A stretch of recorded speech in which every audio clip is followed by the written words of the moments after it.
بسم اللہ الرحمن الرحیم۔ السلام علیکم سامعین و ناظرین، میں اقبال شاہ ایڈوکیٹ نظام پور لیگل کلینک میں آپ کی خدمت میں کلاس نمبر 95 یعنی 95 میں ایک نئے ٹاپک کے ساتھ حاضر ہوں، اور آج کا جو ٹاپک ہے وہ ہے آن دی ریسیونگ آف اسٹولن پراپرٹی، یعنی اگر کوئی چوری شدہ مال ہو اور کوئی وہ ڈس آنیسٹلی لیتا ہے تو اس کے لیے کیا سزا ہے اور کون کون سے سیکشن ہیں جو اس سے ڈیلنگ کرتا ہے۔ تو آج جو ہم سیکشن پڑھیں گے وہ ہوں گے 410 یعنی 410 سیکشن سے لے کر 414 سیکشن تک۔ یہ 4 سیکشن جو ہے اس کے حوالے سے ہیں، وہ پڑھیں گے کہ پہلے سٹولن پراپرٹی کے انگریڈینٹس کیا ہے، پھر اس کے بعد ہم پڑھیں گے اس کے لیے سزا کیا ہے، اور اگر سٹولن پراپرٹی کسی ڈیکوئٹی میں ریسیو کرتا ہے اس کی سزا کیا ہے،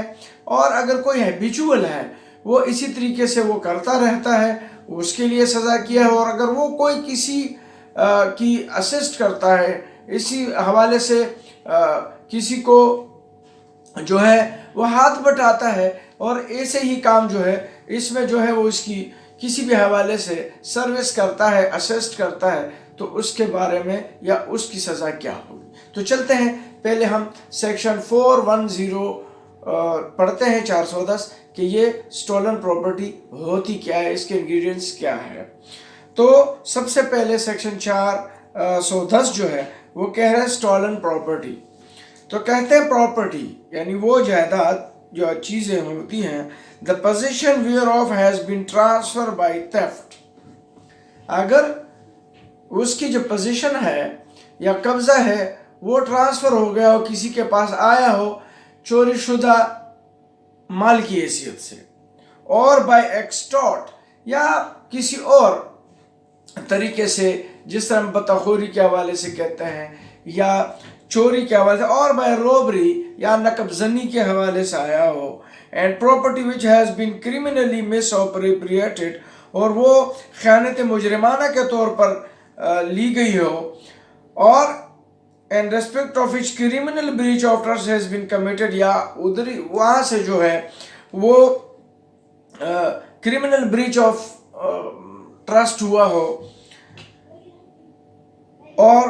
یہ جو سٹولن پراپرٹی ہے وہ اسی طریقے سے ترتیب دیا گیا ہو، ڈیزگنیٹ کیا گیا ہو، whether the transfer has been made، اور وہ ایک جگہ سے دوسری جگہ منتقل ہو چکی ہو، اور the misappropriation or breach of trust has been committed، اور یہ جو اوپر ہم نے misappropriated اور criminal breach of trust جو ہے وہ ہو چکا ہو with or without پاکستان، وہ پاکستان کے اندر ہو یا پاکستان سے باہر، but if such property subsequently come into the possession of a person legally entitled to the possession thereof، اور وہ پراپرٹی جو ہے وہ جو اس کا قانونی وارث تھا یا حقدار تھا وہ اس کے پوزیشن میں آ چکی ہو، it then ceases to be stolen property، تو وہ پھر سٹولن پراپرٹی یا چوری شدہ مال کہلائے گا۔ اب یہ اس کی ترتیب تھی، یہ اس کی تعریف تھی۔ اب اس کے لیے جو سزا تجویز کی گئی ہے وہ سیکشن ہے 411، جو کہ اگر کوئی کرمنل پریکٹس کرتا ہو تو وہ 410 411 412 413 414 میں عموماً یہ کیسز آتے ہیں، تو وہ بخوب بھی جانتے ہیں، لیکن چونکہ اگر کوئی نئے ہو یا کرمنل پریکٹس نہ کرتا ہو یا پھر وہ اسٹوڈنٹ ہو تو ان کو جاننا ضروری ہے، یا نئے پریکٹیشنر ہو تو ان کو جاننا ضروری ہے کہ ان کے لیے جو سزا ہے وہ 411 میں ہے، ڈس آنیسٹلی ریسیونگ اسٹولن پراپرٹی۔ اس کی سزا کیا ہے؟ چلتے ہیں پڑھتے ہیں۔ Whoever dishonestly receives or retains any stolen property knowing or having reason to believe the same to be stolen property، یہ بہت اہم ہے، dishonestly پروف ہونا بہت ضروری ہے کہ اس کو پتا ہو کہ یہ سٹولن پراپرٹی ہے۔ اگر اس کو پتہ نہ ہو تو وہ سیکشن تو کچھ اور کہتا ہے، جو سیکشن ہے وہ تو کہتا ہے کہ اس کو نالج ہونا ضروری ہے، ڈسآنیسٹلی ہونا ضروری ہے، ادروائز یہ آفنس پر بنے گا نہیں۔ اس پہ بھی کچھ اتھارٹی ہے، آگے جا کے میں بتاتا ہوں، آپ سے ڈسکس کرتا ہوں۔ تو whoever dishonestly receive or retains any stolen property،